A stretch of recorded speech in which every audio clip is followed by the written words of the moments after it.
शुरू महोदय, सरकार की ओर से इन भाषा संस्थानों को विशेष संरक्षण तथा सुविधाएं प्राप्त है। विराम।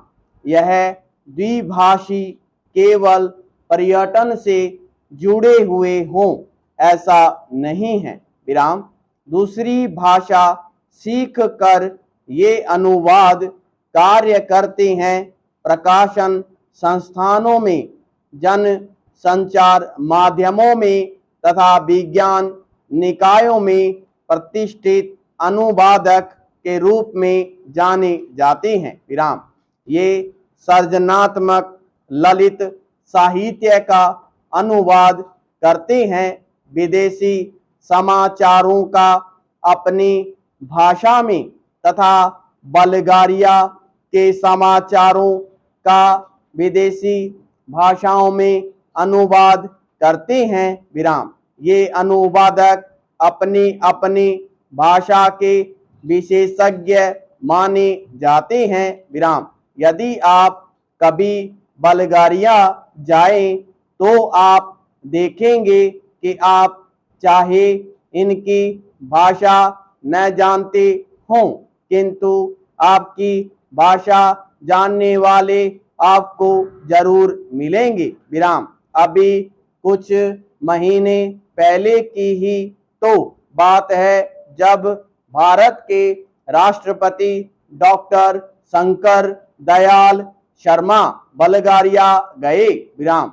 वहां बल्गारिया वासियों ने हिंदी में उनका स्वागत किया और भारत संबंधी प्रश्न भी उन्होंने राष्ट्रपति जी से हिंदी में ही किए। विराम। भारतीय प्रतिनिधि मंडल के लिए यह सुखद आश्चर्य था। विराम। वस्तुतः अनुवाद या भाषांतरण उनके लिए व्यावसायिक अनिवार्यता है। विराम। यूरोप के अन्य देशों में भी यही स्थिति है, जहां विश्व में प्रकाशित किसी भी भाषा का महत्वपूर्ण शोध निबंध या कोई विदेशी चर्चित साहित्यिक कृति उस देश की भाषा में तत्काल अनुदित हो जाती है। विराम। पैरा। इतिहास साक्षी है कि ईसाई धर्म के प्रचार में अनुवाद की भूमिका कितनी महत्वपूर्ण रही है। विराम। ईसाई धर्म के विश्वव्यापी प्रचार के लिए बाइबल की अनुवाद की व्यापक योजना बनाई गई। विराम। अनुवाद ने ही बाइबल को भारत के गांव-गांव यहाँ तक कि आदिवासी क्षेत्रों तक पहुंचा दिया। विराम। बाइबल के बाद सबसे अधिक भाषाओं में और एक ही भाषा में कई बार भगवत गीता का अनुवाद हुआ। विराम। भारतीय दर्शन और प्रतिभा को समझने की लालसा में विदेशियों को प्रेरित किया कि वे गीता का अनुवाद अपनी भाषा में करें। विराम। आज विश्व की सभी प्रमुख भाषाओं में गीता का अनुवाद आपको मिलेगा। विराम। अवधी भाषा में लिखित रामचरितमानस भी देश और विदेश की अनेक भाषाओं में अनुदित होकर विश्व साहित्य का अनुपम ग्रंथ बन गया है। विराम। वस्तुतः अनुवाद ही वह माध्यम है जो देशीय रचना को भौगोलिक सीमा से मुक्त कर विश्व मंच पर प्रतिष्ठित करता है। विराम।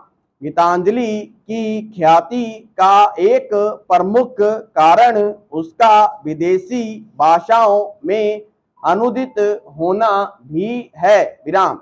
अनुवाद दो भाषाओं के मध्य सेतु का काम करता है और दो संस्कृतियों को निकट लाता है। विराम।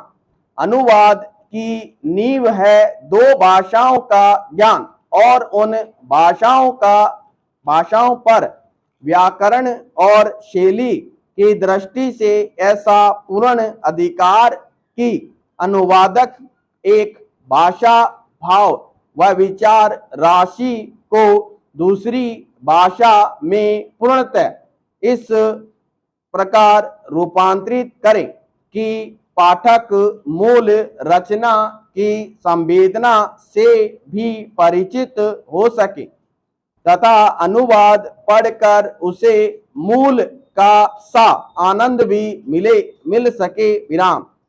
यही लक्ष्य अनुवादक के लिए समस्या उत्पन्न करता है और इसी में उसके कौशल की पहचान भी होती है। स्रोत भाषा का ज्ञान अनुवादक के लिए इसलिए अपरिहार्य माना जाता है। पूर्ण विराम।